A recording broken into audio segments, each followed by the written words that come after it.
everybody. So one of the players really thought they were just that guy, and they went off on their own to fight the Sin, and then found the palace, and then got stuck in the palace. And yeah, that was the fastest player death I've ever seen in CAIN. So I guess session's canceled. It's really only been about 15 minutes. Yeah. I thought you were going to say one of the players thought they were that guy and decided to GM. I feel like that would have, See, but that has such a negative connotation. Like they thought they were good enough to be a GM. Yeah, I mean, it does, but it would have been funny. You're absolutely right. It does have a negative connotation, but like in the moment. Really hit him with the think fast chuckle nuts. Yeah. Nice. Welcome back, everybody, to the Sessions Castle podcast. It's me, Isaiah. I'm here with Josh. I am here. And I upheld my end of the bargain. We wrangled Moonin. And here she is. Hello. That was really delayed. I listen. She's like, hold on, I gotta boot up. I gotta boot up. My brain just stopped working for a We're on the moment. spot, just deer in headlights. Wait, oh, where am I? How did I get here? It's like when you ask the elementary student, and what's your name, little girl? I don't know. Kevin. Kevin.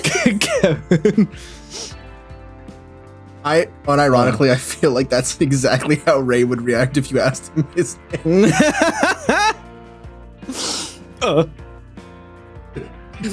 Kevin. Yeah. Brain deleted. Like, you've known him long enough to you can talk to him and like you'll just sit there for 30 seconds and go, were you fucking listening to me? And he goes, oh yeah, no, I was listening. Like, no, he wasn't. Yeah, no, I was totally listening. Yeah. Fucking liar. So I said no, you know. Like a liar. Like a liar. But yeah, anyway, we are back at it again, back on CAIN, because, as I hinted out last episode, we have a relatively new GM running CAIN as her second ever thing. And Explodes myself. As It was we second said, ever? I thought it was first ever. No, so back in like, God, 2017, I think. The before times. The land before times. I did try to DM a 5e session.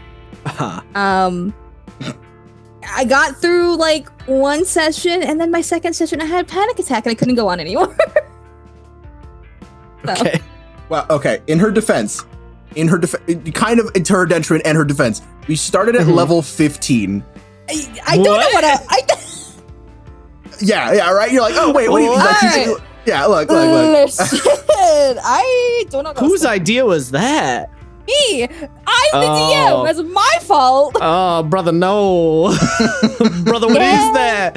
Brother, Yeah, no, I don't know Brother, what I was thinking. that was a bad idea.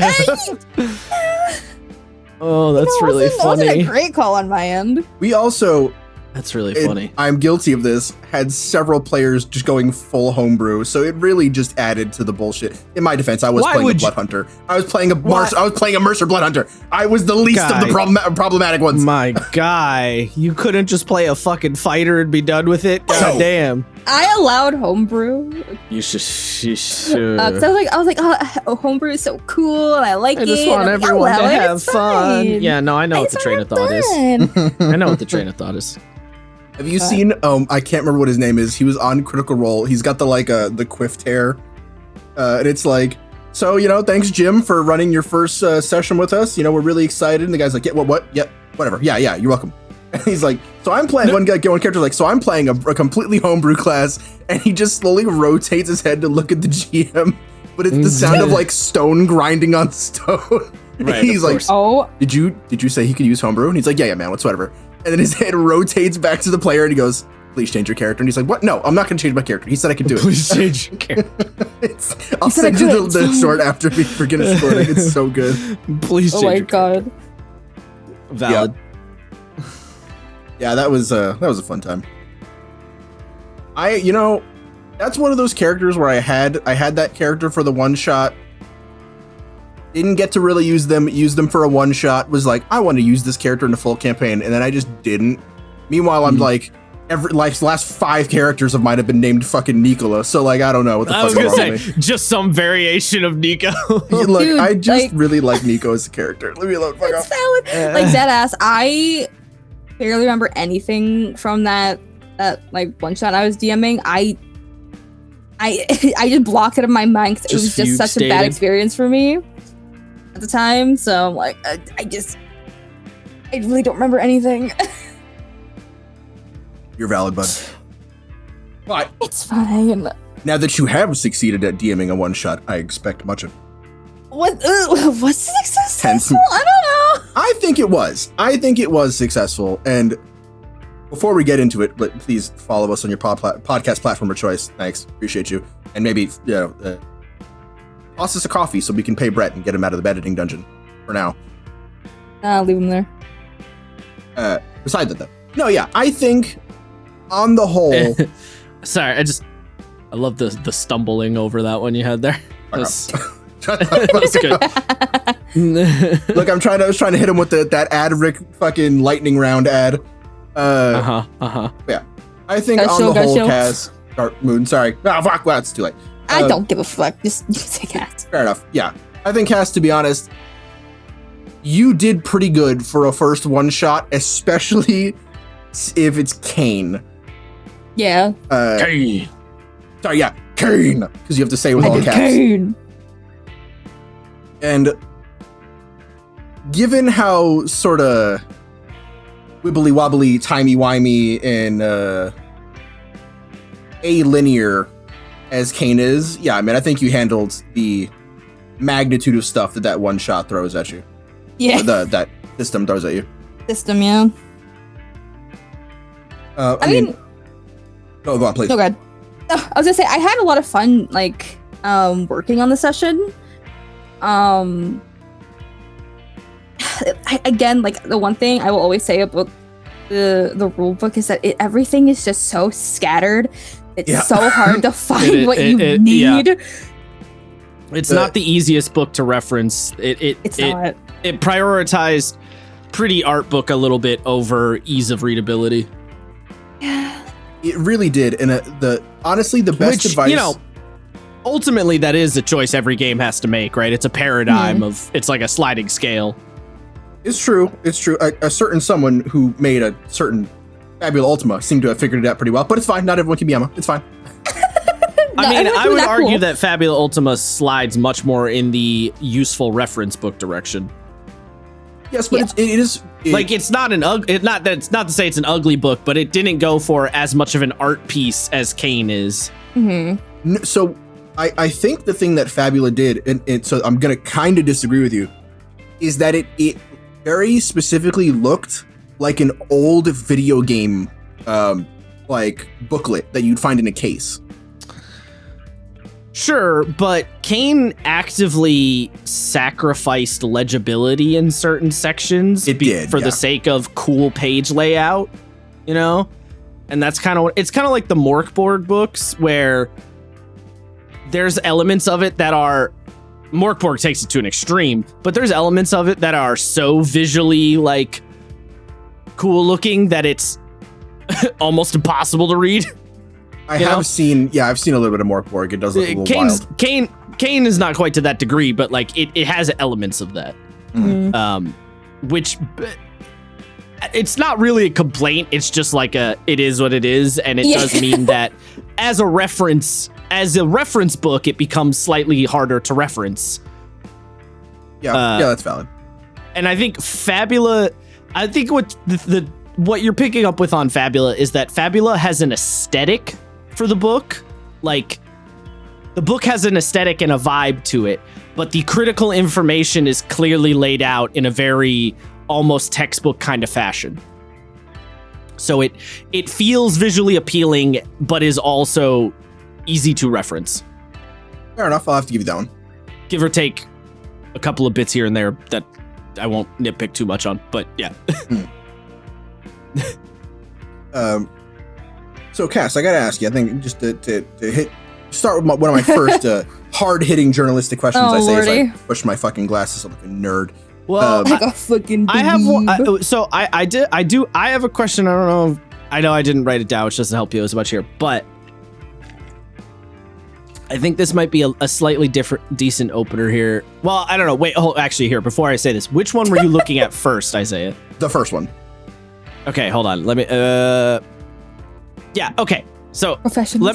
let me ask real quick. Okay. This is the main thing I want to know, mostly for my own personal sake. What about CAIN made you decide? Now, I have to rephrase my question slightly because I thought you had never GM'd anything before. Oh, okay. But second game, I almost still kind of counts as having not GM'd much before. Like That's one fair. session of a D&D is like, it counts, but like not that Sort much. of. Yeah, like sort of. What about CAIN made you be like, this is the thing that's gonna make me want to run? And the reason I asked that, because CAIN is a good game, don't get me wrong, I like the design of it a lot. It's a fucking weird game. It is a very weird game. It's weird as fuck, and like someone sliding into the GMing seat with a really weird system out the gate, or at least almost out the gate, I feel like is quite unusual. Now, granted, you have played as a player in other games, so like a lot, yeah. Yeah, so you had the foot in the door a little bit in that regard, but still being like, I'm gonna GM this really weird This shit. really like obscure one, like like out there one, right? What? Why? For Why? like what made it click? Yeah, like I just like what made it click better? Well, because so I'm a player in Isaiah's game, Lancer Campaign, and he had mentioned CAIN before in the past, and I read through the book, and I found it intriguing because it's not like solely combat based. It's very much about the story behind like the birth of the sin. And when it comes to me and making like, for instance, D&D characters, the like, drama. Yeah, it's like figuring out like why this character, like what happened to this character, what made them fall into this hole of despair, and what the little things that made it just spin out of control, I guess. I like finding the intricacies of character development in that way. So CAIN kind of brought apart a lot of things I enjoy in making characters. Okay.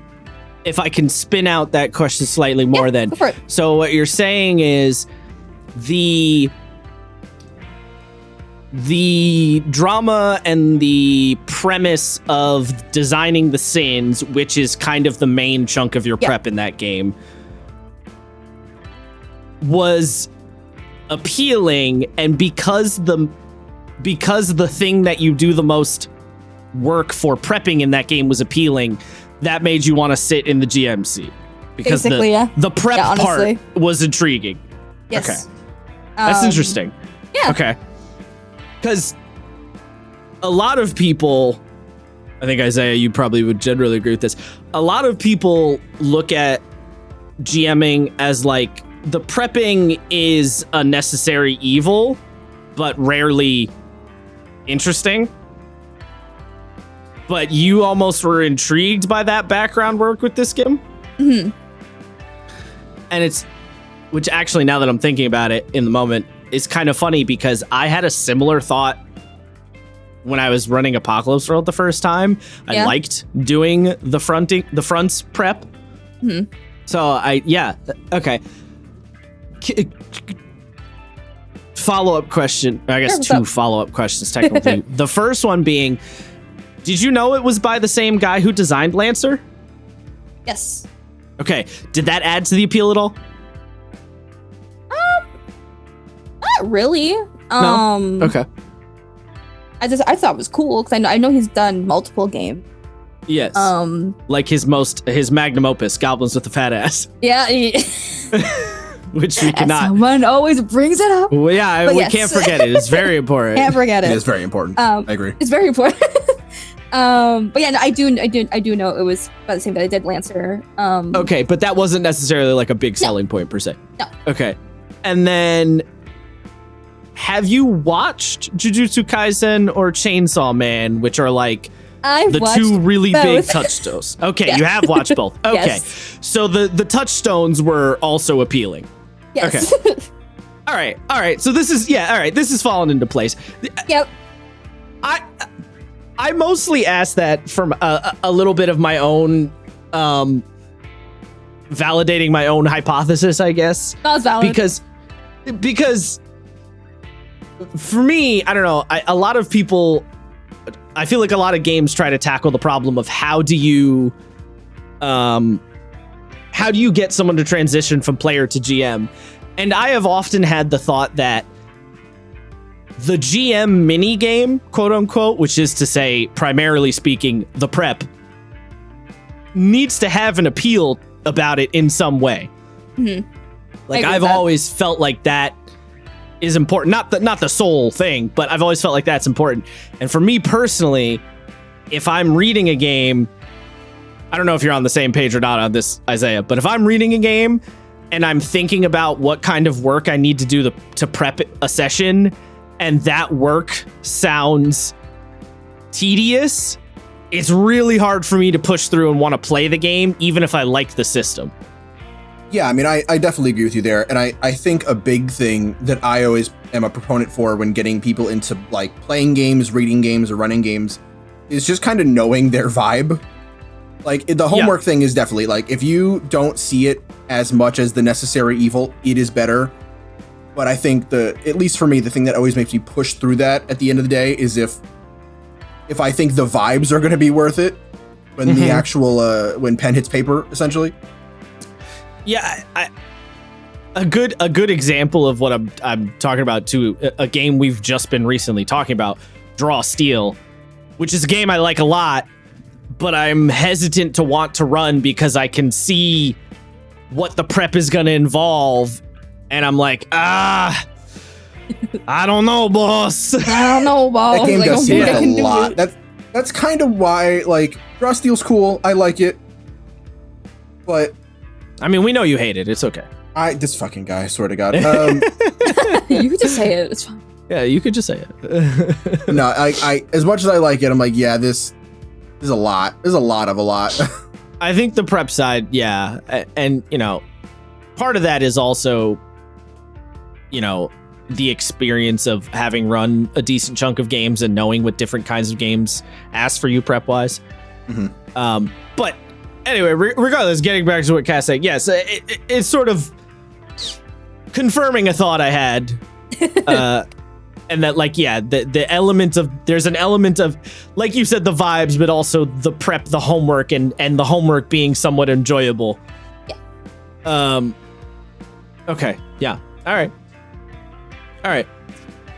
Continue from here, Isaiah. That was the main one. That was the main one I wanted to get out. There's probably other things will come to me, but that was the big one. Okay. All right. Well, Okay, so right. my opening question to you is, generally speaking, for the audience, what is your experience with role-playing outside of the strict player-GM relationship?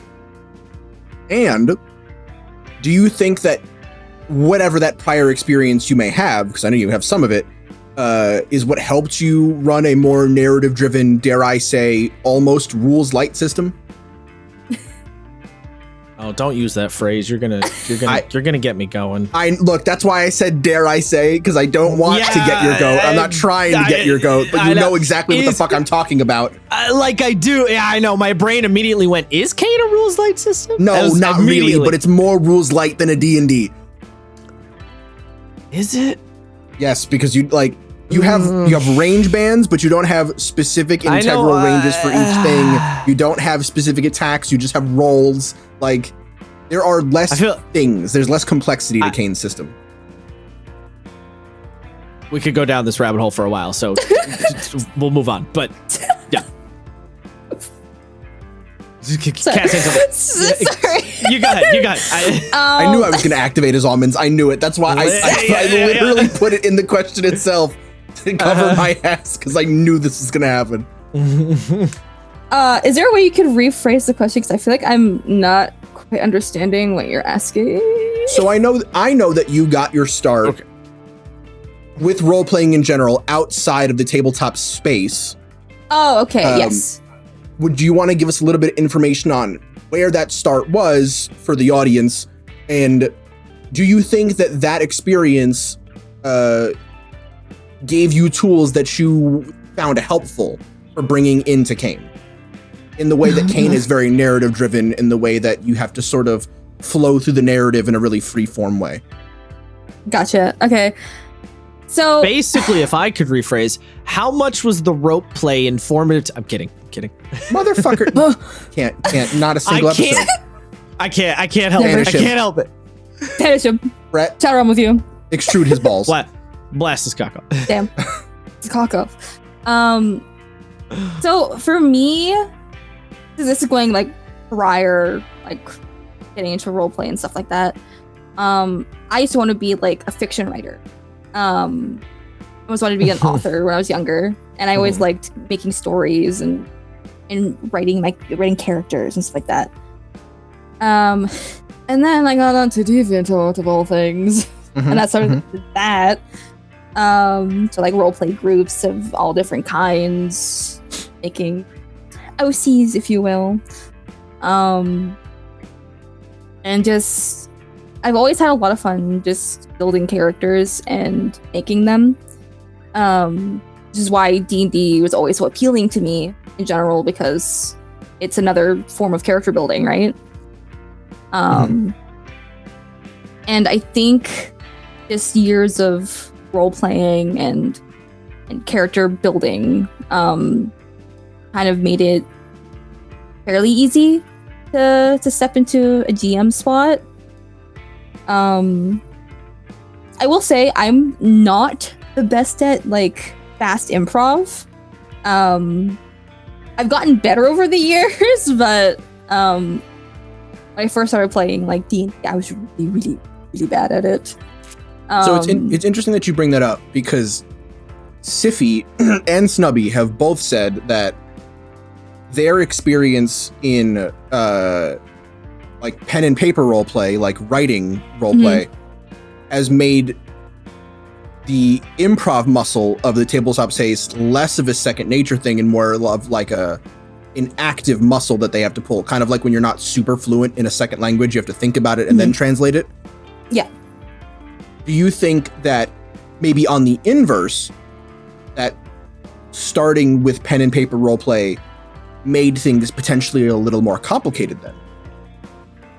In a way, yes. Especially if it's a character that I know a little more thoroughly. Like, I like the idea of being able to think on an answer of how this character would react to a situation versus quickly thinking about it and just going with it.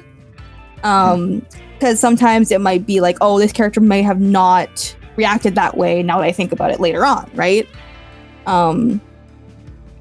But that also pushes in the fact that because I was a player, a D&D player for so long, I have grown that improv muscle a little bit more and find it a little easier to quit back and forth. So, gotcha. Yeah.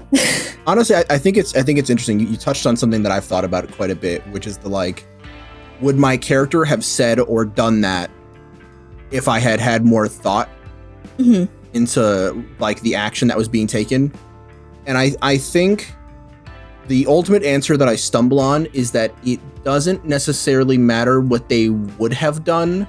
It's not potentially what they did do. You know what I mean? Like, you always think about in your head how you would act in a certain situation, and then that situation arises, then you don't act the way you think you would. Yeah. Because that's just kind of how your brain works, right? You're like, no, that is a good way to put it, though. it's the debate you have with yourself in the shower, and then you're like always the winner, and then in your head you're like, and then everyone clapped, and then the same thing happens in your life, and you're like, damn it. Or it's like you have an argument with somebody, and then like you're like in the shower later or something, and you're like, I should have said something different. What the fuck is wrong with me? Yeah, you're like, I could have got her. Yeah, exactly. Could have got his ass. Damn, I really should have brought up the fact that their parents were separated. Oh, that would have done so much damage. Yeah, I mean, I definitely, I consider myself decently good at the like playing it on rip and just rolling with it and getting something interesting. But for sure, I will have moments where I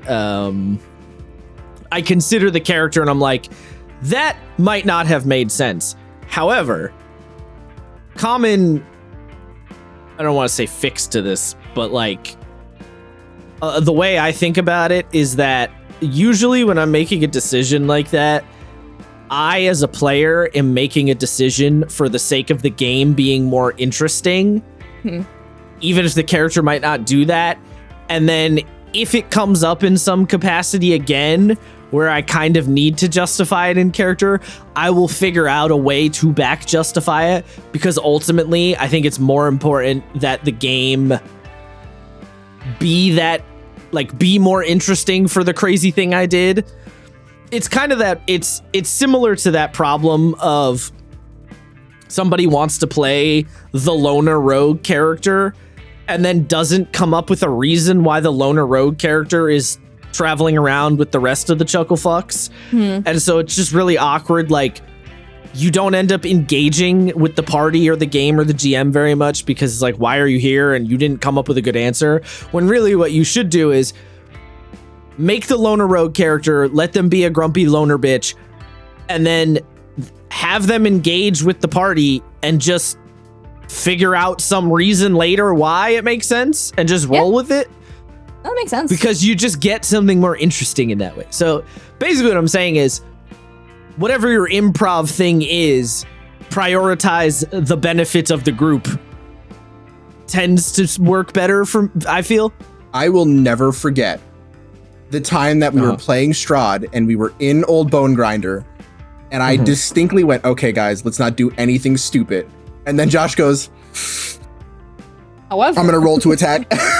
I did and do we that. Went, literally me, oh god, Nelson and Dan and Matt weren't with us at this point, but I don't even remember. it was me and Twin and Sam at the same time went, what? And you went, I'm sorry, it's what my character would do. We're like, no, you're not gonna use that against us, you fucking asshole. Well, but that was for the betterment of the game. No, it did. It was because without you attacking the hags, I would have never thought of the baggeting, which is probably our top 5 D&D stories of all time. Exactly. It's true. It's just funny how that manifested in that one specific instance. Yep. That's perfect. Oh my god, it's the like baggeting. The baggeting, dude. Sam's excitement when he was like, I don't care if this is how this works, rules is written, this is the funniest thing I've ever fucking heard. You're like, well, you got the GM's cosign, I guess we're good. Old Bone Grinder ruining campaigns from day one, baby. It really, I don't think I've heard a single cast. You know what we're talking about? Or are we just being idiots? Yeah, do you have the context for this? I don't. Okay. So in the 2014 D&D module Curse of Strahd, you've heard of that, right? Yes, I have. There is a part of the game called Old Bone Grinder, and it's a big bone grinding mill with 3 hags in it. And you come up against them, you're like a level 2 or 3. Like, not anywhere near where you should be to potentially be fighting hags. And the game is like, don't give a fuck, drop them in. And you can look all over, like, green text and fucking Reddit. Anywhere where people talk about Strahd, you will see the most Rube Goldberg machine solutions to getting rid of the hags of Old Bone Grinder or just getting the fuck out of Dodge. It truly is an experience. because the intention is that you're supposed to come across the hags, and then you as players figure out at some point or assume that they are hags. And so you're supposed to be like, all right, we leave. And the idea is that the module is trying to show you that, you know, Barovia is really dangerous and you can't just guns a-blazing everything. The problem is that you're playing D&D. So 90% of the time you kick doors in and swing sword and kill monsters. That's what you do in that game. The murder hobos, for real. Yeah. So what everybody assumes when they come across those hags, well, there must be some way for us to fight them, because why else would they put them in front of us? And so nobody actually does the thing you're supposed to do, which is leave and come back later. Everyone just comes up with some cockamamie ass schemes to kill the hags at level 2 or whatever. So like XP to level 3, for example, on YouTube has a story where they like kicked the hags out of the tower and then shot arrows down upon them from the windmill window and just like volleyed the shit out of them and killed them. Like, there's just doofy ass stories because nobody actually does what Wizards wanted them to do. It's very funny. There's a fantastic conversation that we should have at some point with intent of design versus implementation of design and how it practically is like introduced. I don't know if I'm smart enough to have that conversation, but I do want to have it with somebody at some point. Fair enough. But yeah, it yeah, all that to say, it just follows a similar route of like, let's just try something weird. Like my character's idea to stuff the hags into bags of holding and suffocate them to death, and then dump their bodies out and just shiv them a couple times for good measure. The shiving was excessive. Underkill is overrated. But did it work? Overkill's underrated, sorry.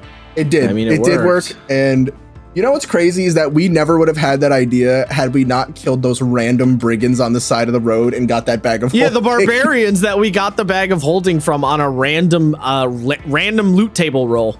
Yeah. That's so funny. Completely random. Curse of Strahd had a lot of fortuitous circumstances of events, like suitcasing the magic jewel we needed. A character wedged a magic emerald between his butt cheeks and then walked out of the bar we were trying to steal it from, and no one caught him somehow, despite it being the dumbest thing we'd ever heard in our lives. Sometimes the dumb shit just works. It worked. Yeah. It really does. It shouldn't have. No, not at all. Anyway, to the next question. As someone, oh my god, don't. As someone with experience primarily in D&D 5th edition, and you know, some experiences as a player with other systems like Monster Hearts, now Lancer, and CAIN, would you say that with your expanded breadth of experience now, CAIN is easier to pick up as a system? And do you think that you personally would have had that easy time transitioning from 5th edition?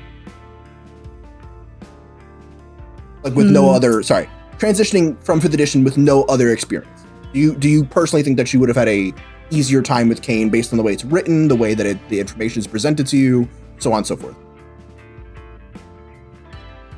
Honestly, it was even with my knowledge with Monster Hearts and Lancer, it is still a semi-difficult system to grasp. It does seem pretty easy on like first go, but like the way the roles work is kind of weird, and the way like combat, like with the sins, for instance, is kind of wonky as well, in a way.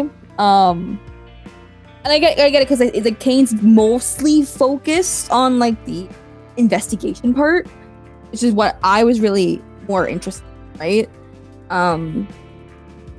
And yeah, because it's just the way the book has its information spread out. It is hard to know where to start. Like for the longest time, I didn't even know what you had to roll for like for dice rolls because it was hard. It was just hard to find that one little section that tells you what you have to roll, right? It's like when you look at making an exorcist part, it just says you roll 1d and like, what dice am I rolling, for fuck's sake? Like, please show me. One of D's nuts. Got him. Literally. I can't believe you've done this. Yeah, no, if you're like going from 5th edition straight to CAIN, it would be a pretty like divisive jump, I would say. Okay.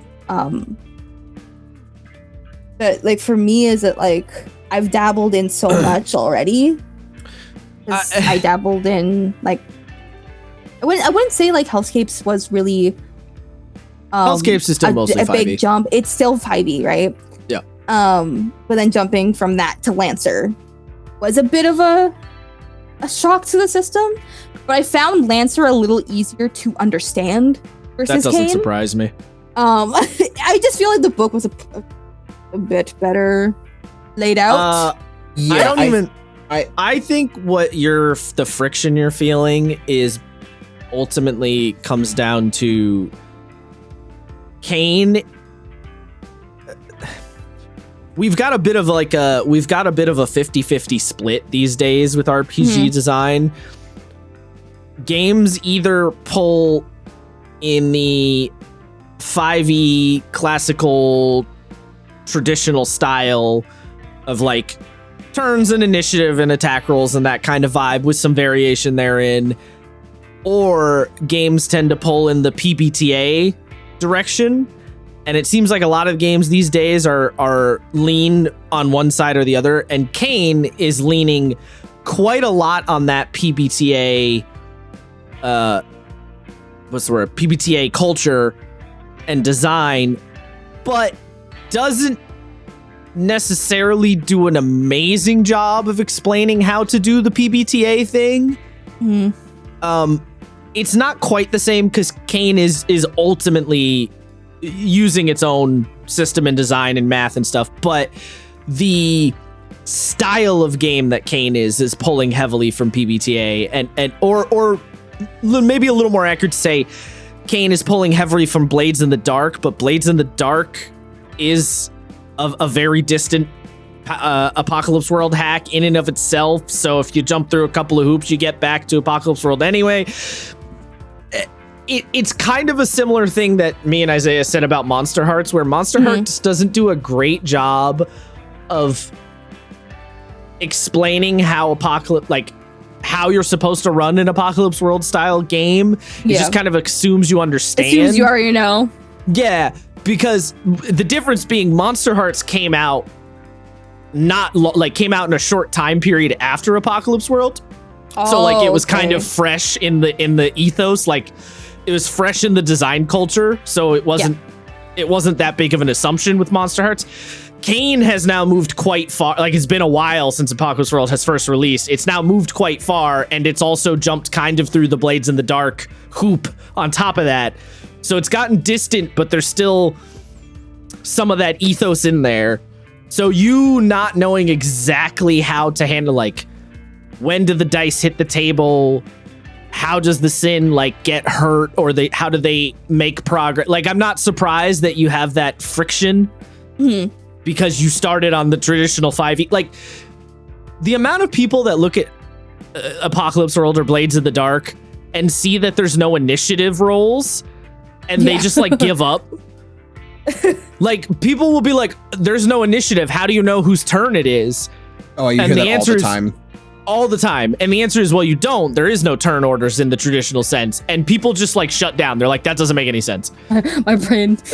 They just, like, can't. They just, like, do not. Because they've gotten so used to the D&D initiative order, attack on your turn thing. And I think some video games are also partially responsible for this, right? Because video games classically pull from the D&D style, right? I mean, Final Fantasy is just a D&D fan project made by a bunch of Japanese dudes, ultimately, right? Like, they're all pulling from that old school D&D, which is pulling from wargaming, which is pulling from board games, which is pulling from actual old school war games of like war. It's a rabbit hole. It's a long, big rabbit hole. It's a rabbit hole. But the point I'm getting at is you were very comfortable in that traditional style. You then shifted into quite a different vibe that a lot of other games are doing, but you haven't played any of the source games. So I'm not surprised that you had this like friction in the transition. Yeah. It's like I did briefly play Monster Hearts for like 1 or 2 sessions. Is it 2 sessions, Isaiah? 3. 3 sessions. And like I think with Monster Hearts it wasn't as difficult because obviously I wasn't behind the GM screen. I was a player. You're not behind the screen. I also think Monster Hearts feels more approachable. From it felt a little easier to like understand in a way. Yeah, well, yeah, because Monster Hearts is the premise is very simple. Approachable. Yeah. Right? Like it's very like, oh yeah, okay, I get what the vibe is here. Exactly. CAIN is, as we established, CAIN's kind of fucking weird. Yeah. CAIN's kind of fucking weird. It's a little weird. Especially if you're not super familiar with the source material it's pulling from, then it's really weird. Uh-huh. And I did my damn best. Because like the closest like, because let's be real, CAIN is a weeb game, right? Like CAIN's very Japanese in its vibe. It's not made by a Japanese man, but or a Japanese person, but it's very Japanese in its vibe.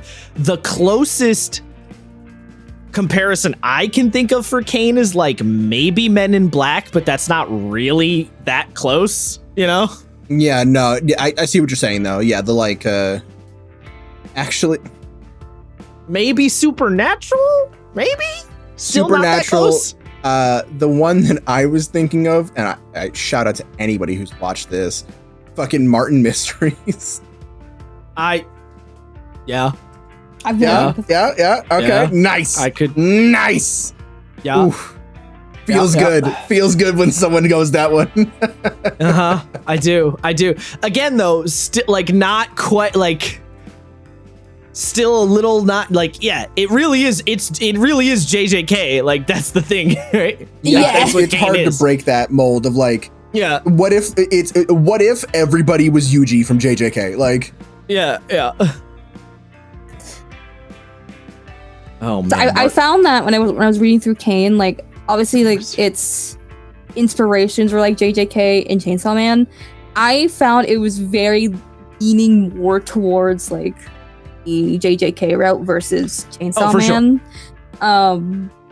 Just because of the premise and like fighting the sin and all that stuff, the brutality and the weirdness of Chainsaw Man is where is really comes through. Yeah. Oh yeah. Like because you know like devils in Chainsaw Man, the concept of how they work is kind of like it's a cool idea, but it is also weird and not. You gotta like wrap your head around it a little bit. It takes a minute to be like, okay, I see what we're doing. Yes, I sort of understand. To a point. You know, that's funny that we brought up Chainsaw Man because I think it's really hilarious that I, as big a fan of Kobeni as I am, did not make a Kobeni style character as my first CAIN character.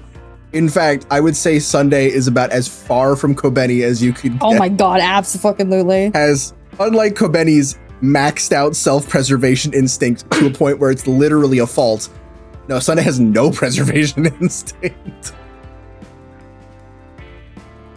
No, she was a fucking treat though. Oh, dude, we can't get into the heavier parts of what happened in that session for content reasons, but like, man, I think I said it. I did not expect that portion of her backstory to come up at all. Like I was expecting maybe, you know, her girlfriend and her two buddies from San Francisco and like, you know, how she's like, I don't really care. My family's gone, but I do miss my friends. No, the truly the darkest tidbit of her backstory came up, and I was like, I didn't know that I was ready for this, but I am now. It was just so funny because like I had already planned on using this specific character in these themes even before you came to me and like gave me the full lore of Sunday as well, which it was just a fun, like a coincidence kind of. Yeah. Fortuitous circumstance events. Yeah. Exactly. Yeah, that was wild. I was so bummed. So Josh, I built that character with Ardence, like, right? Like I'm here to legalize nuclear bombs. And I rolled, I think like 7d6. And I think I only rolled like 2 successes. Oh, jeez. I was so fucking mad, dude. Did you die? No, I did pretty good. Did anyone die? No. That kind of comes in.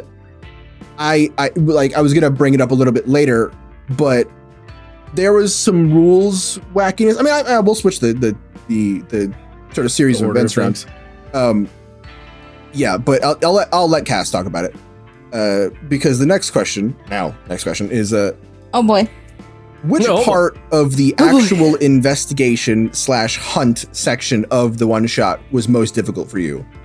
Was it either the implementation of the tension and pressure clocks, which kind of also pertains to like pacing in general? Or was it the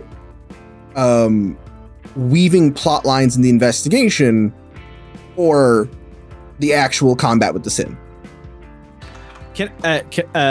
Before you, you answer, but I do have a follow-up question based on something you just said there, Isaiah. But go ahead. I don't think I had a lot of issue with the actual investigation part itself. It was pretty easy to kind of weave in like the things you guys did to like hear and like catch on to.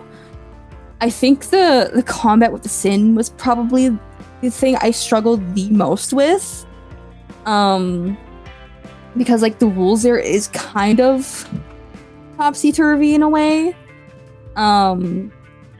Because to put it plainly, they had all these and like the trauma questions before they entered the palace. Like they had them pretty much all set up ready to go, which were all true. And from what I remember and read, I can't react unless like the sin can't react when it's a trauma question being pushed at them, because like it's part of the way you defeat it, right? Yeah, so the general flow is that you as the GM don't do anything proactively. You are only reacting. You only respond to what players do. Exactly. But yes, that is they can kind of shut the sin down to a certain degree if they have the trauma questions. Kind of what happened. I was legitimately, I was only able to attack one time before it died, but it's only because one player fucking rolled a 1 on the risk roll. That sounds like to me you may have missed something. That sounds only 1 sounds really unlikely to me. Well, so it's a situation. I went back and did the math. So the sin has it was correct. Oh, sorry. Now it had 11. 11 or 10. 10. Okay, it had a 7. It's 7. It's 7 plus cat plus pressure. You guys only had 2. Right. Okay. That's 10. So it was a situation where I rolled 3 ticks on the clock for the trauma question, right? So anything it could have done to me, it did roll. Well, yeah, sorry, I'm getting ahead of myself. When you do the trauma question, the sin can affect you, right? It still gets a reaction, but whatever you roll on the trauma question is deducted from how many stress you take. So we got really lucky where it kept dropping the overall stress down to 0. So it wasn't that it was necessarily doing nothing, it just was ineffective. Basically, yes. Yeah. And I experienced this too when I was running the game, that, because low level sins don't have a lot of health, and this is probably has to do with the one shot formulation of running CAIN. And mindset of it, right? Yeah, like where you can't have a super long investigation just for the sake of the one shot. Drawn out battle. So you're not going to be going that high in pressure. So its health can't really ever get that high unless the players are like actively fucking something. Yeah. Mm-hmm. So when you hit him for three of the trauma questions, that did about 7 of its health total. Yeah. And then I believe it was Ant who got the finishing hit for 2 successes, and that was kind of all she wrote. Yeah. And the only reason why I was able to attack is because Bread we just went to attack and rolled a 1 on his risk die. And I got to do the fun little what was called? It's the one they can do once per hunt. Severe attack. Yeah, their severe attack. Super Yeah, attack thing. Yeah. Yeah. I don't think I really did any damage though. I don't think I did some, not a lot though, because going through all the questions, it rained the dice down to like I think 4, 6. So he was a little bitch. The severe attack itself didn't do that much damage, but yeah, you did kind of wombo combo him because he had rolled a 1 on the risk die, so he's taking 5 stress off rip, and then the trauma questions caught him, so that did push him over his maximum. And because it's the severe attack, it can kill him if it pushes him over. It doesn't matter how many injuries he has. So Brett was like forced to take a sin mark, and then that son of a bitch got the same sin mark I had for my character. Yeah, I'm gonna kill him. I remember that. I ought to kill you. I'll kill in you. Minecraft. So, if to reword the answer, the difficult part was running the final fight itself. Yes, I found that the most difficult part of it. Okay. That's I mean, well, I was gonna say that's maybe interesting, but I guess that does kind of make sense. Like, it's when all of the mechanics kind of collapse down into one small area in that game. It is also kind of interesting because CAIN doesn't, like in D&D, there's a little bit of a mechanical ramp up to a certain degree because, you go to the dungeon, you fight a couple goblins, you go to the next room, you do a trap thingy, you go to the next room, you fight like an ogre or whatever. There's like a ramp up in how much stuff is getting stacked on top. Yeah. But with CAIN, you can kind of jump straight to the boss fight. And when you do that, it's like, yeah, everything just slams on top of you at once. So that makes sense. The thing my extension question on this though is, since Isaiah mentioned the talismans and the pressure clock. So as someone who hasn't run clocks in any way before, the concept of clocks is something that has permeated into a lot of games right now. Like a lot. Like, it seems like every new game I read has some version of clocks in there, or at least something really close. And it's because they are a good way to measure, like, impending pressure or damage or status or a timer. Like, it is a good tracking. But as someone who hasn't run it before, did it make sense to you with no other context?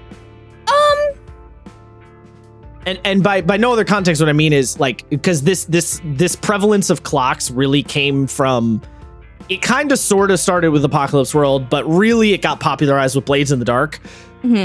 So you haven't played or interacted at all with the source game, with that really got the concept rolling. I did not know. So yeah, like, do they make sense how you're supposed to use them? In general sense, yeah. I did fumble a little bit at the beginning because I did not realize I needed to have the pressure one out immediately and have one tick on it already. Mm-hmm. Other than that, I mean, that's a minor. Yeah, it's a minor thing. Other than that, it was just. They make sense as like a tracking method. Yeah, the tracking method. It's like just like going through the scenes. Like, when I was doing it, some portion of the one shot, the chuckle fucks were split. So I'd let the 4 of them do their thing and then like take attention because like I wanted to be have them all do the thing that they were doing and then switch the scene, even though they were technically in 2 different areas. No, I mean that's how you're supposed to. That is exactly. That is an intended way to use it. Yes, as a way to track the tension of a situation, even if players are like all over the place. That is. So you know what's interesting? I would not have blamed you if you had said, okay, because you chuckle shits are branching off, because we are in between scenes, you would have just ticked another thing up. I think that's a fair way to do that. I don't know if that's how you're supposed to do it. I can see that being the case, but again, I was kind of here more for the narrative of the game versus like throwing a big HP monster at you at the end. Fair. Yeah, that's also getting into some of the mechanical noodliness, which on a first couple of sessions or a one shot or whatever, you're probably not going to get into anyway. So exactly. Like the one shot ended up being 2 sessions anyway. So well, yeah, of course, always is. Always is. Okay, and then did the talisman as or no, what's it? Is it talisman for the Sin's health, right? That's what it's called? The execution talisman. Yeah. Execution, yeah, okay. Did that make sense as a like HP bar? Yep. Yeah, okay. Yeah, no, it made sense. I was curious because the first time I encountered the countdown clock thing was in Apocalypse World, but in Apocalypse World, it's mostly just used as like a background prep tool. It's not necessarily a during session mechanic. But then Blades in the Dark heavily uses clocks as like one of its main core mechanics. Honestly, pretty similar to how CAIN uses. And I remember coming across it that first time in Blades and getting it, but not fully understanding. Yeah, like I knew, like I got what it was for, but I didn't know how to properly use them in a way that felt satisfying. Like it took a while for them to really like click in a way that made sense. And so I was just curious if another game, you know, way down the line that's pulling from a similar idea, if the mechanic still translates over well. But it sounds like it does, which I guess I shouldn't be that surprised because it is just one of those mechanics when you're like, oh yeah, this makes a ton of sense. This is great. This is fantastic. It's one of those mechanics. I found it pretty simple to follow, so. It's one of those mechanics where like, and Isaiah has said this, like me and Isaiah both said this, we just, even if a game doesn't have some kind of a clock mechanic, we just put it in other games anyway. That's fair. Because it just makes sense. It just works. Yeah, it's hey man, if it works, it works, right? No, it does. That's the thing. All right. Honestly, something that I still struggle with clocks is like using clocks the way that we do in Fabula, where they are sort of trackers for long like skill check engagements. And I think, in my defense, I think my struggle with that is that Lancer just does not have the tools to make those feel fun and engaging without it being like we're just rolling dice, then I'm trying to like describe cool things, right? There's no like tension behind it. So that's kind of why I want to run Fabula, to see if I can like capture that magic and then. Wait, so are you saying? You're saying it's not, you feel like it doesn't work as well in Lancer because the tools at the player's disposal is not cooperating with it, mechanically speaking? Well, yeah. So what I'm saying is that I don't think I'm particularly good at them. I'm wondering if it's because Lancer feels like it has a lack of tools. or I'm just not getting something, and that's kind of why I want to run Fabula, is because Fabula does explicitly have those tools to make those engagements fun, and so that there is a back and forth between the GM and the players both trying to achieve the goal on their shit. I mean, I would say if you really, really wanted to test it proper, I would say run Blades. That would be the real tester. But I think I get what you mean. Yeah, I mean, I don't know. I would have to think about it. I didn't read enough of Lancer to make a firm statement one way or the other, you know? Yeah. Well, so the weirdness comes in, right, where you as the player are going to succeed most of the time. Because, you know, if it was just the flat roll plus whatever your trigger was, you might have a slightly more difficult time, right? Because those only go up to +7, I think, which is still good, but like, you know, +7 when all you have to beat is a 10, typically. And then like, it's like, oh yeah, you add the difficulties, but the difficulties only max out at 6. So if you've got a maxed out trigger and you've got, let's say what the players are LL6, which means they've got +3 grit, which they're adding to every roll. Well, then they just have a +10 to everything, which takes some of the tension out, or it takes a lot of the tension out, I feel. Yeah. Yeah, I don't know. I don't know what I would do with that. It is a weird thing. I'd have to. I do remember reading the bit about how rolls generally work in Lancer and the whole idea of the set DC and stuff, and I was kind of like, huh, all right. It's not making a ton of sense to me on paper, but you know, trying it out, I might be able to hash it out more. I'd be interested to see what you did with Lancer, because like I said, you might have a better grasp on it than I do. But right now, like, there's times where I have people roll and I'm just like, what the fuck is the point? Yeah, no, it definitely it definitely came across as a little confusing to me on a first read through, for sure. But this is sometimes not go on.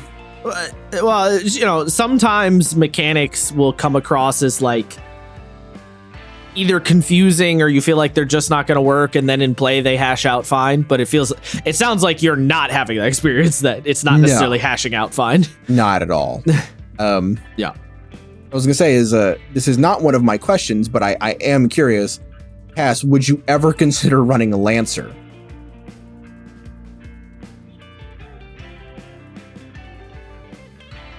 Given your baptism into mecha and tokusatsu by a certain someone who I don't actually think watches the podcast, but whose fault that beeth?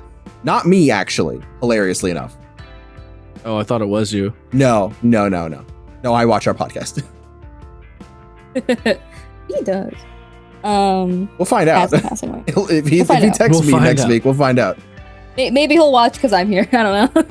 Oh, true. Both Siffy and Snubby watched the episodes that I specifically referenced them in. I was like, I see where your loyalties lie. When you get internet clout, then you will watch.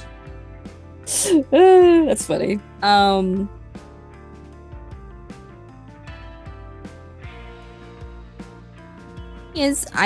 don't know if I would, because I feel like I'm lost in some real sometimes. And I don't want to sound like a fucking idiot. Okay, on that note, I think genuinely your only option is to embrace your cringe self. I've realized that more often than not, I sound like an idiot while running, and I just own that shit because there's no winning. Listen, I was a smart one and be like, I don't know anything about mecha or anything of the sort. Let me make a character who's a fucking engineer. That was a good idea. That is quite funny, trying to hear you ad-lib on the spot, like tech speak. And I'm like, shut up! She's struggling right now. Listen, man, I'm doing my best. It's all that matters. And Echo's a fucking idiot, but I love her. Hey, look, it's fair. I love Echo. Echo's hilarious. I've never seen a character more food motivated in my life. Oh my god, it's so bad, dude. Josh, the amount of times where a character's like, and why did you agree to that? They're like, I don't know, they give me food. They must be trustworthy. They gave me food. Clearly, they only have the best of intentions for me. Listen. They fed me. They can't possibly have nefarious thoughts. No, never. Person with nefarious thoughts. I didn't think it'd be this easy. Oh, literally though. Fair enough. I had a feeling the answer was probably no, Chief, but I was curious. Yeah. Like if I was just a little more familiar with like the material itself, like what it's kind of like pulling from, then maybe I would. I had a similar thought about Lancer where I was kind of like, I don't know that I'm deep enough in the mecha sauce that I could run this game in a way that would feel satisfying enough. Exactly. Like I could do it, but yeah, I don't know. Like I'd be pulling a little like, I'd have like one main inspiration and I'd be like, all right, I'm just going to work with this. Everything is just, every character is Shahrazadable. I honestly, I was thinking more my main inspiration would be Zone of the Enders. That's valid though. I'd be so down to write, because it's so, Zone of the Enders is so hilariously over top. Like, yeah, shit is just happening and you're really just holding on for dear life. Like, why did Jehudi just turn white? Why is he called Naked Jehudi? Why did he get a bigger dick cockpit? Why did he get the cool big wings? What's going on? Where'd the big Megadeth laser come? You're just asking so many questions. And at some point you just go like, you know what? I'm along for the ride. I'm in. Fair enough. This is not related to the podcast. Did y'all finish Eureka 7 cast? Fuck. Where did we stop? We haven't finished it yet. We were pretty far in though. I think we were like 20 something episodes in. Did Eureka go through her metamorphosis, so to speak? I think she was starting it. Or did you see her get cocooned, so to speak? No. No? Okay. All right. Interesting. Okay. I'm not gonna say anything else. Did you see her get cocooned? When it happens, you'll know exactly what I mean. You're gonna be like, oh, I didn't think he was being that literal. I gotta ask Cade when we're gonna start that up again. That is, I'm excited to see the. Anyway, sorry, I'm getting distracted. Getting distracted. I am getting a little distracted. Getting off topic.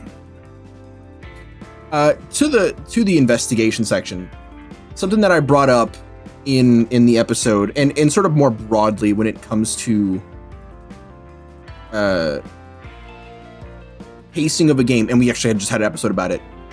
What were your general thoughts on your time, or not your time? What's the word I'm looking for? What were your general thought processes on our progression through the investigation, and how did you feel about, if you did this at all, kind of going, okay, so they're not really getting it, I have to like drop them a piece of info here, I have to sort of nudge them in a direction. Did you do that at all? And if so, like, I definitely did. You didn't at all? Oh, I did. Oh. Yeah, no, I did. I definitely did. I feel like this is more of a character, like, reaction of, like, with Bread's character that was like, we already kind of know where the palace is, let's go. And then Sunday was kind of like, no, we need trauma questions, calm the fuck down, you know? So it was after that I was like, all right, I need to kind of throw them something to get them back on track, you know?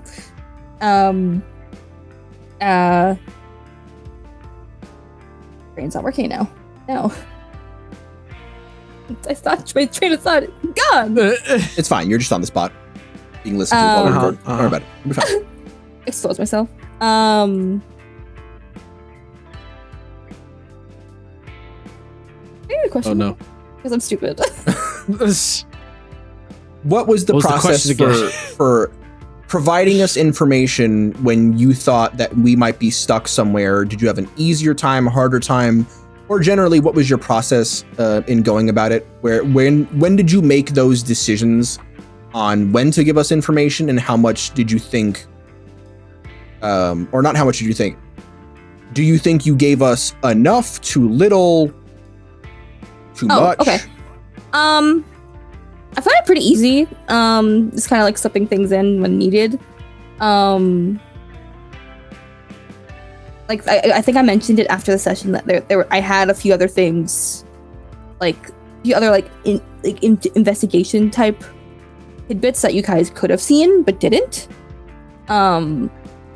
So I liked being over prepared for that just in case. Mm-hmm. But you guys were pretty easy to follow, like the breadcrumbs per se that I was giving you. And tying it together is again simple. Like, I didn't find it too hard. And I found that I didn't give a lot, especially when you guys, went to the hotel and talked to host's father and all that stuff the first time. Like, I didn't give a lot at the time. It wasn't until you guys went back, you guys got what you really needed, right?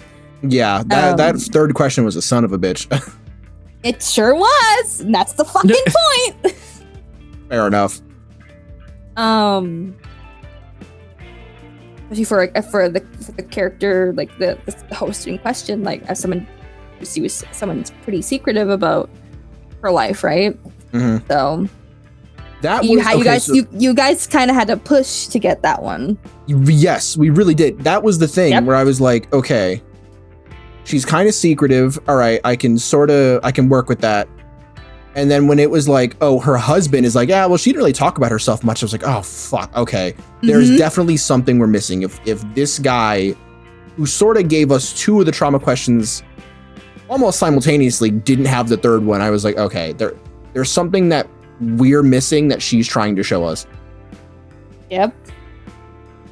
Yeah, that was a and that's kind of where I wanted it to go, because like I didn't want it to be like super simple, because that's the name of the game. You have to investigate things, and not everyone's going to be forthcoming with their information, right? True. And I specifically made that character, the guy you guys had to literally threaten, someone very flighty and someone very like give the information that you're kind of asking for, and then make you leave, basically. Because like, for instance, Fred's character literally had to break down the door, and then they all had to threaten him to get the information they needed. So yeah. Do you think that character lived after that day? Do you think after he got outed, after all the shit that he did got out, do you think he was like, I'm checking out? I want to say didn't, but unfortunate. Understandable. Damn. That means I have unfinished work. I have unfinished work. Sunday's going back. Yeah, she's gonna look. She said, if you don't check out, I'm checking your ass out. But yeah. That's pretty much most of my questions. I did have one where it was, given the game's reliance on reliance on spontaneous generation of narrative points, just being like, plucking something out of your notes and plopping it where you need to plop it. Was that difficult for you? The answer seems to be yes, just on a general standard, given your answer to the first question. But yeah. As someone who's not prepared a lot of notes, did you find the way that CAIN tells you to present your notes helpful? Because I was super curious about this. Are you saying did she find the way that CAIN recommends prepping the game to be useful, to be a useful method of prepping? Yes. I don't know why I worded these so esoterically. Okay. Yes, that is exactly what I meant. That's okay. I was kind of clarifying because I wasn't sure on the question. Yeah, you're good. I would say CAIN is pretty informative on how to like structure the investigation. It was really simple to, because there's that little flow chart for the investigation, or like the flow chart for like points of what's it called? Yeah, the primary, the secondary, and the tertiary connection points. Yeah. To the main host, and I found that pretty simple to build off of, and basically like the investigation part is just adding in the little tidbits that kind of be there narratively. I think with me, I'm somebody who likes knowing what I kind of need to do versus just going off on a whim and doing something wrong. Mm-hmm. So I'm the type of person that like would need like strict. You want your prep to be a little bit paint by numbers? Kind of, in a way. You like you can do it like this, and go from there basically. Versus like, here's all your tools, have fun. Because then I'm like, where the fuck do I start? It's interesting that's how you feel, because I feel like CAIN is actually, I don't know if I'd go as far as say it's completely unique in the way that it tells you to present your information, but it is not the norm, I don't think. Especially not compared to things like D&D, where it's kind of just like, how do I present this information? And the game just kind of shrugs and goes, however you want. I go, well, I don't know. I don't know where to go. Exactly. Well, yeah, the difference is CAIN is very specific in that you have to structure it as... You have to structure it that in such a fashion that the players are able to investigate the mystery about a very specific person. And in order for that to work without the game coming to a screeching halt halfway through an investigation, the game has to be pretty direct in terms of what information needs to be delivered, order of operations, what information you need to have as the GM to make sure that they can find, like, it makes sense that it has to be a little stricter with how it's structured, how it tells you to structure your shit. Right? Because like it can't necessarily tell you how to prep. It can't tell you how to like organize your notes or tell you what sentence structure to write in or anything like that. But it has to be pretty firm and like, this is what's going to get you results. So yeah, the idea of the flowchart and stuff makes a lot of sense for that game. But for a game like D&D, maybe not the so much, you know? Well, so, you know, one of the reasons why I asked this question, and we talked about it a little bit in the CAIN episode, I actually think the flowchart should be a little more prominent, because unless you're running missions and quests in D&D super linearly, which most people aren't, or they try not to, right? Like there's always this like, I want to make things kind of free form so the players feel like they can figure it out. I think CAIN, I wouldn't say it's the gold standard, but I think it comes pretty close to something approximating it on how it presents you the information and how it expects you to present the information to players. Because you really can't do a linear investigation, because at that point it's not an investigation, right? Like not really an investigation, on the face of it. Yeah, that's kind of what I was thinking. No, so you're saying though you don't think that the book pushes you towards that flowchart enough? No, I think it pushes you towards it, and it should, and other games should learn from CAIN. And I was wondering, you know, reason why I asked use Cass, it more. Yeah, is, you know, as someone who's done some D&D stuff, I guess the follow-up question is, do you think that flowchart would have helped you despite the, level 15 and all that crazy shit notwithstanding. Yeah. The actual flow of the story. I want to say probably it would have, because I feel like I sometimes get too lost in the things I'm creating. And then I get too lost in like too many little details that don't need to be present right away. Having that flowchart was very helpful in the sense that, like, right, there's this thing here, it's connected to this character, or there's this thing here, and they're all connected to the same character or whatever, right? Cash should read the GM section of Stars Without Number. Oh no. You think so? Yeah, it does. It basically does what you're saying. It's different context than CAIN, obviously, but particularly like the world building section, it's very clear on the step-by-step methodology. I've thought about this kind of in passing. I almost wish someone would compile a universal GM's notebook that just has all of the super helpful rules that people think should be like ubiquitous across all games.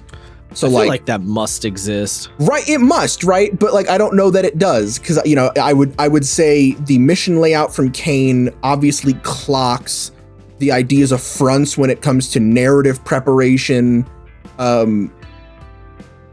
If anything, a general breakdown to fucking challenge rating. The ideas about niche protection and how to structure your players when it comes to creating their characters, all that jazz. Mm-hmm. I feel like that should exist. I feel like somebody has made some kind of book akin to that. I'd be surprised if they didn't. I think it's just, it would require you to read so many games, so many books. You'd have to be very well informed and pretty deep in the hobby. And also, scene, and you'd also have to be up to date on current design trend, right? That's a big one. To have an opinion on, are we moving in the right direction or the wrong direction, or does this make sense in the way that people currently play games? Because ultimately a book like that is only gonna exist as a useful tool for a certain period of time, because once style of play shifts into a different vibe, then that will start to lose its relevance. Like a general GM advice book would have been very different in 1985 than it is now. You know what I mean? Yeah. So it's like, you'd have to be pretty in tune with current design trend and how people play, and it's a bit of a tall order. What would it look like in 1985? It'd be like role plays for sissies, no girls allowed. Oh my God. Kill as many players as you want. Yeah.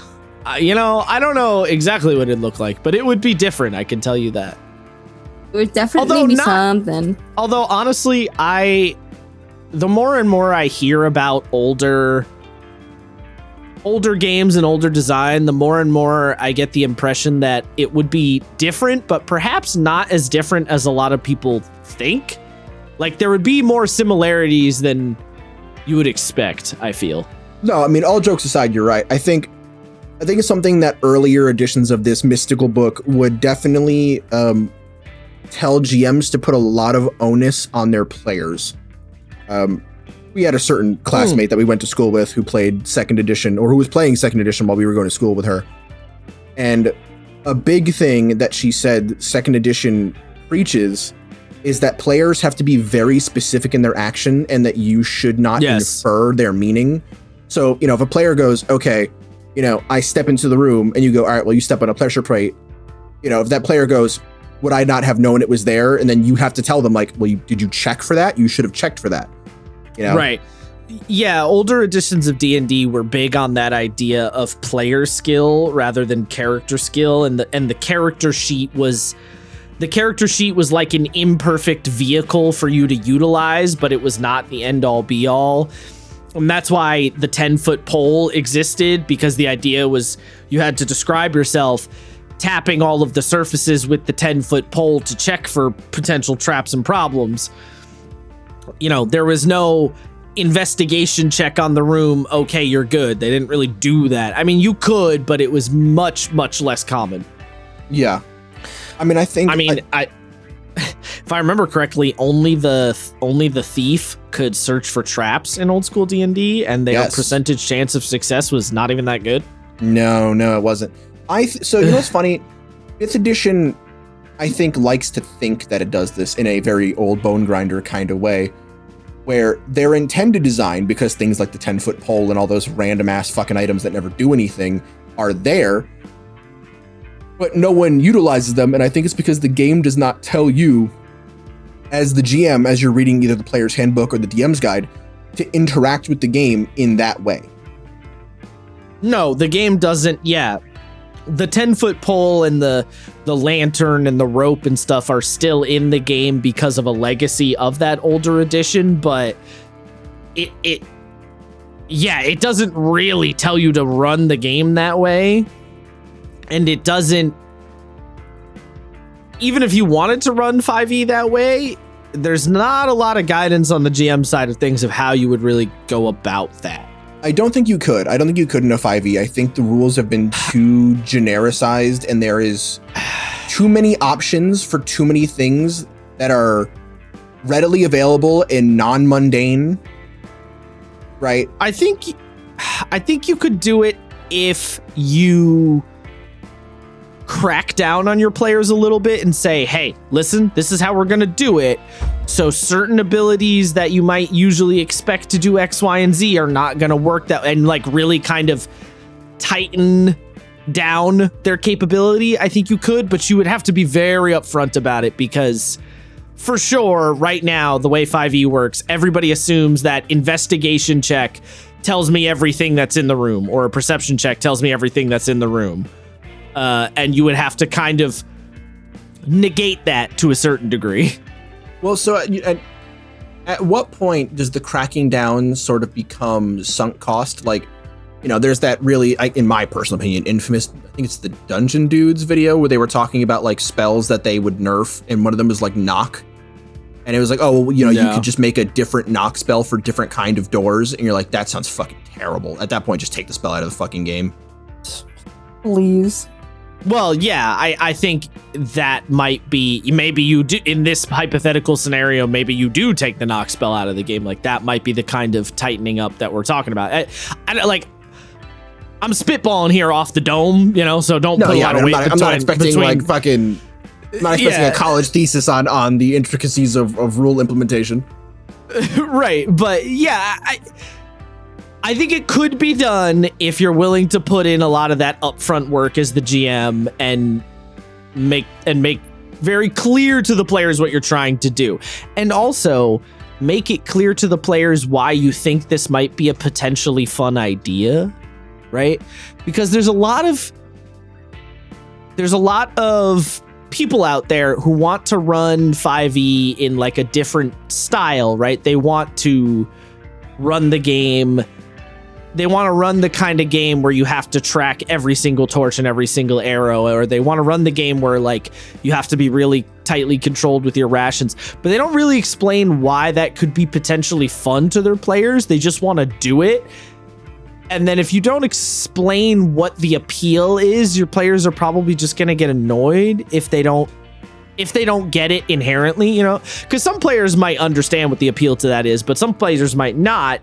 But if you explain it to them, then they might be on board. But a lot of GMs are like, I'm going to run, like, or the thing where they're like, I'm going to run the hardcore game with the gritty realism rules, so it takes 7 days to heal, and then not explain why they want to do that and why they think that might be a fun way to run the game. They just do it, and then players just get annoyed because they don't understand what the GM's trying to do, you know, like get your point across. That, or, you know, the GM's intention is the gritty realism thing, but they don't. Yeah, I mean, ultimately, they don't explain it, so they start piecemealing things out mid-play. That always kills me. Yeah. Bits and bobs. Yeah, they don't. I mean, one of those stories now, where, you know, we had something approximating that in our first game when the rules were really fucking wacky woohoo, and, you know, we were double leveled and chip damage was a thing. Oh my god. And somebody was like, Goodberry? And the visceral reaction we had to someone being like, yeah, but like Goodberry fixes this problem though. And this was around that time when XP it wasn't XP level 3, when somebody was like, Goodberry's low key with like the most overpowered healing spell in the game, and then a bunch of GMs started banning Goodberry en masse because that's how the internet works. Yep. Yeah, and somebody like who was not a power gamer was like, doesn't Goodberry just solve this fucking problem? And he was like, no, Goodberry's allowed. We were like, all right, man. Yeah, exactly. And that's kind of the problem, right? If you're trying to adjust 5e in that way, there's a lot of road bumps you're going to run into with stuff like that you have to... That's why you want to be really familiar with the game to do that kind of adjustment, because otherwise you're going to get Goodberried real quick. Mm-hmm. Now that we've shifted way off topic, though, I do have kind of a final question for me. So, all right. So, Cass, you ran CAIN. I mean, it sounds like on a very broad level, you felt like successful session, successful one shot. Yes. Yeah, I'd say so. Went well. All right. Did that give you the desire to continue to run CAIN? Or potentially maybe run a different style of game? I don't know if I'd run CAIN again. Potentially I might, but I think it's giving me more confidence to try and run something else. Yeah. What is it about CAIN that's making you say maybe not CAIN again specifically? I just feel I understand. I know that like the combat isn't the main focus of CAIN.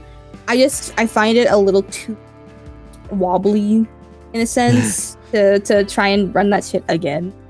But I'm tempted to try and find something else to run that's not 5e. Do you think if that's not 5e? Do you think if you like watched a video or somebody showed you how to do the combat with the Sin in CAIN and clarified your confusion, do you think that would then push you over to maybe want to run it again? Or probably, I'd say, because I feel like I got really confused when it came to that section of the game. So I think if I have a better understanding of how the Sin encounter is supposed to go, I might have a better idea of if I would run it again. Well, so that's an interesting thought, because as you know, someone who's also run the game and now who has played it, I think the thing that may have helped you, and this could have been a pacing thing, and I think that's probably what it ended up being, was a higher emphasis on the domains to cause debuffs. Like, you know, Ant had that one, and that messed him up specifically. Like, he was like, okay, now I don't know what to do 100% because I have the like, is your heart in this? Which, you know, knowing Ant and his fucking crippling gambling addiction, he was like, yes. But of course, yes. I know the one that gives you like the internal rot that just like fucks up all your rolls. That one can be pretty mean. I use that in my party, and the doors one that like creates a mini labyrinth is a really good way to force tension up, because it automatically forces a scene change, and you know, you can sort of start riffing on them and being like, the walls are closing in, a plot of ground drops out from below you, so on and so forth. Yeah. I think with another problem with that was like I was just really on a really bad time crunch, because I knew I was pretty sure we weren't going to be able to run the week after again, because of just scheduling issues. And then the week after that was when you're starting up Lancer again. I'm like, well, I gotta finish this. So I feel like I unfortunately did kind of rush like the first part of the encounter. I kind of rushed a bit. Again, only because of time constraint, because by the time we got there, I think it was already like midnight, and I was like, fuck, we still have to fight this thing. So we didn't finish that session until like 1 in the morning for me. So yeah, I mean, we were hitting it pretty late for sure. We started early. We started at like 7:30. So I hate to hit you with the "no, you're wrong," Isaiah, but I feel like based on what Cass is saying, you're getting a little too specific on like, oh, if you use this mechanic or that mechanic. What I'm hearing is she's saying the broad strokes of how it's supposed to flow from PC action to NPC to PC and back and forth between her and between her as the GM and the players. I feel like she's having a little bit of confusion on how that flow is, how the proverbial like the ball is supposed to get passed back and forth. Yeah. And the reason I say that because I understand, because I remember the first time I ran Dungeon World and I had that same thought where on the GM side of the table, I'm never rolling dice. So when is the camera, quote unquote, on me and the NPCs, it wasn't immediately clear. Yeah, and I can agree with that. Yeah, and CAIN assumes that same kind of style. So I feel like it might be a case of if someone showed you how the back and forth is supposed to go, the what did you say, the wobbliness of it? Yeah, so I got it wobbly. I think the wobbliness would stiffen out.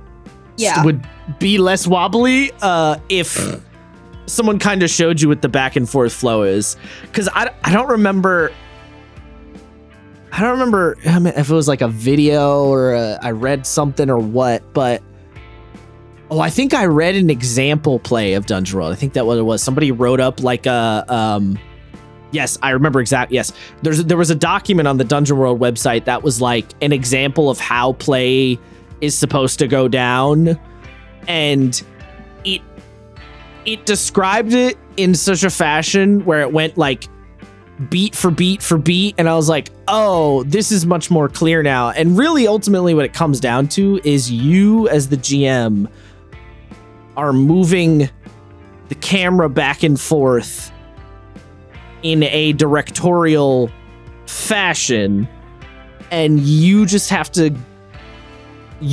need to understand when there's an opening for you as the director, quote unquote, to like respond. And there is a degree, like, I think if someone explained it to you, if someone gave you like a good example, I think it would make more sense.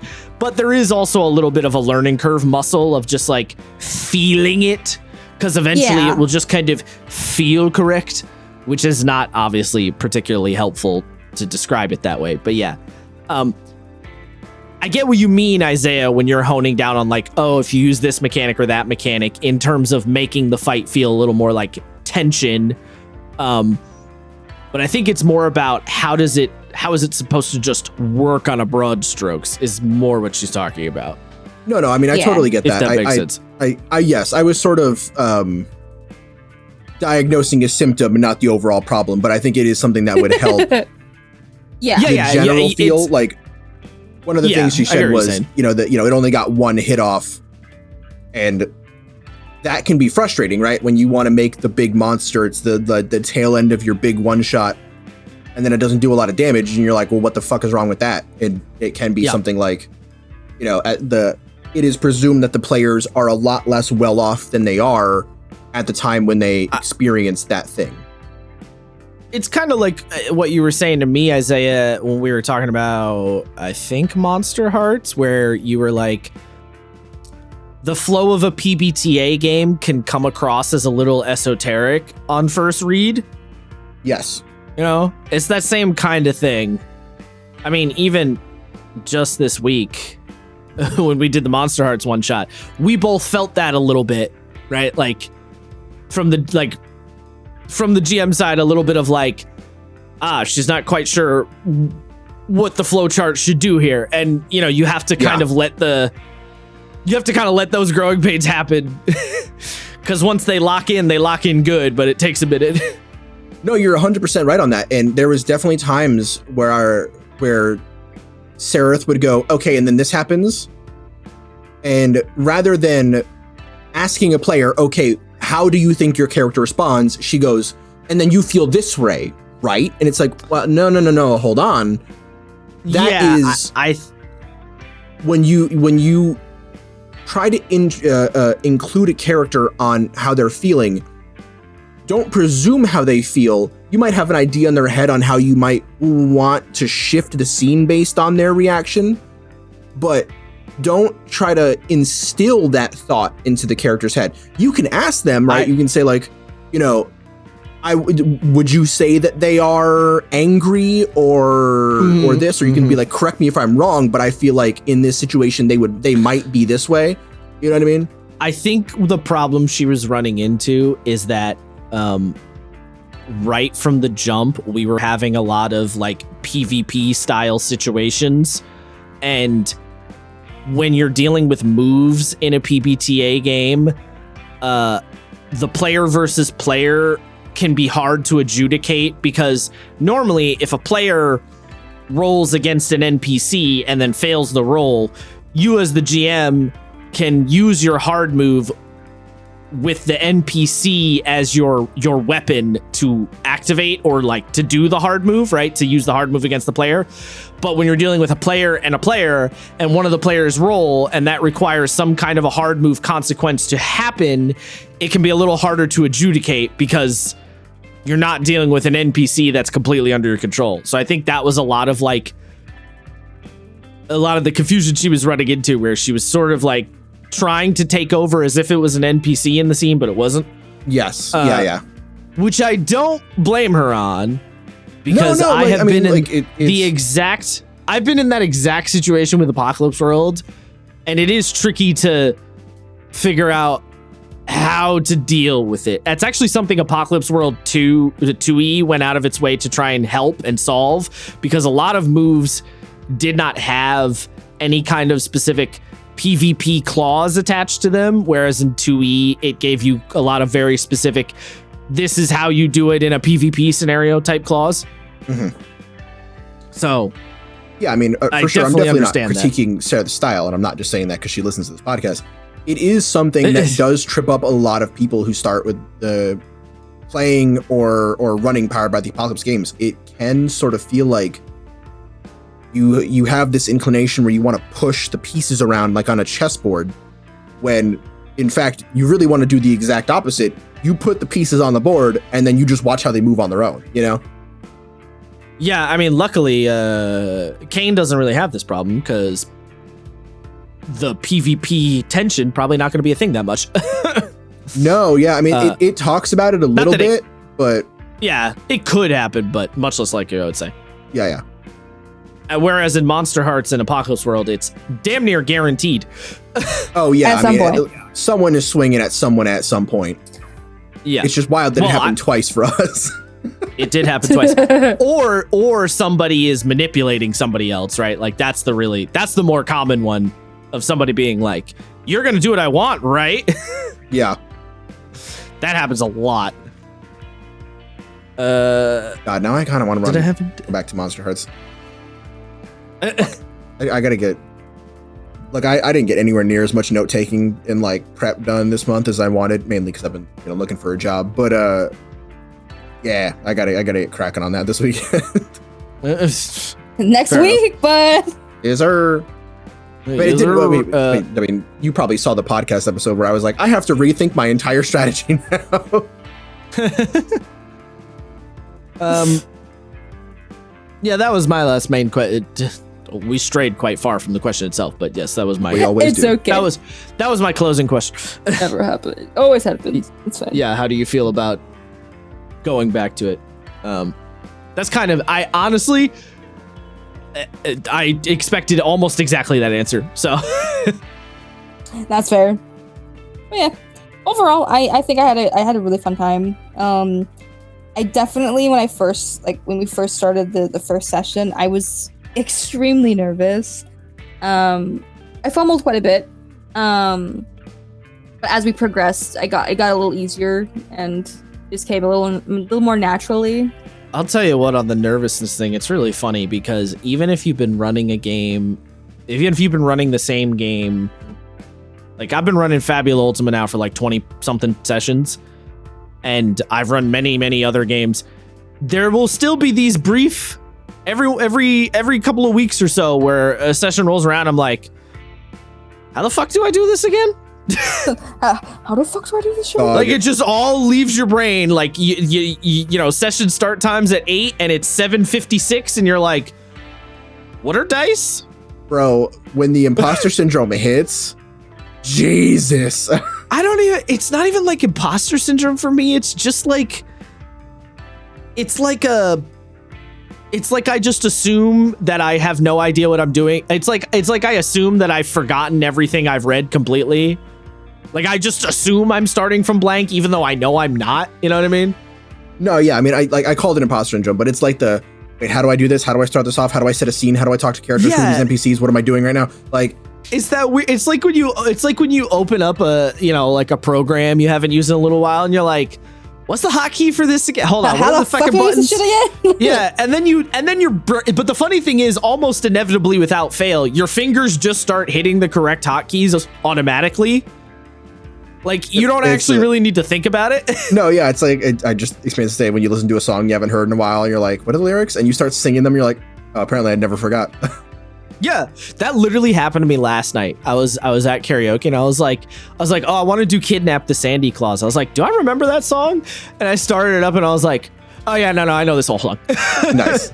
I mean, the Notorious story for me was a tribute by Tenacious D.